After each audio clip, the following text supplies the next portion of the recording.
Chandrababu Naidu manifesto అని చెప్పి ఆయన ఆరు పథకాలు ఏంటని ఆరు కాదు కదా ఆయన ఆరు పథకాల ఆరు గ్యారెంటీలు అని చెప్పి ఆయన ఇస్తాడు, ఆయన చెబుతాడు, దాన్ని పతాక శీర్షికల్లో బ్రహ్మాండంగా వీళ్ళు రాస్తారు.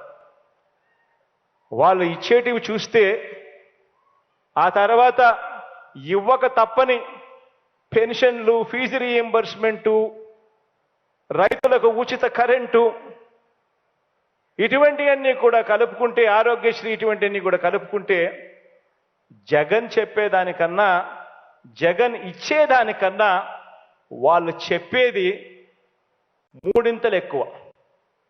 చంద్రబాబు నాయుడు మేనిఫెస్టో అని చెప్పి ఆయన ఆరు పథకాలు ఏంటని ఆరు కాదు కదా ఆయన ఆరు పథకాల ఆరు గ్యారెంటీలు అని చెప్పి ఆయన ఇస్తాడు, ఆయన చెబుతాడు, దాన్ని పతాక శీర్షికల్లో బ్రహ్మాండంగా వీళ్ళు రాస్తారు.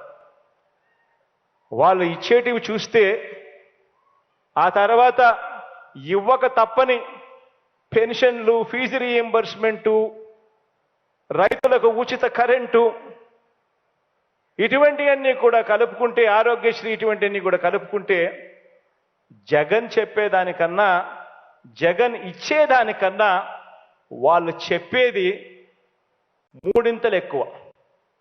చంద్రబాబు నాయుడు మేనిఫెస్టో అని చెప్పి ఆయన ఆరు పథకాలు ఏంటని ఆరు కాదు కదా ఆయన ఆరు పథకాల ఆరు గ్యారెంటీలు అని చెప్పి ఆయన ఇస్తాడు, ఆయన చెబుతాడు, దాన్ని పతాక శీర్షికల్లో బ్రహ్మాండంగా వీళ్ళు రాస్తారు. వాళ్ళు ఇచ్చేటివి చూస్తే ఆ తర్వాత ఇవ్వక తప్పని పెన్షన్లు, ఫీజు రీయింబర్స్మెంటు, రైతులకు ఉచిత కరెంటు, ఇటువంటివన్నీ కూడా కలుపుకుంటే, ఆరోగ్యశ్రీ ఇటువంటివన్నీ కూడా కలుపుకుంటే జగన్ చెప్పేదానికన్నా, జగన్ ఇచ్చేదానికన్నా వాళ్ళు చెప్పేది మూడింతలు ఎక్కువ.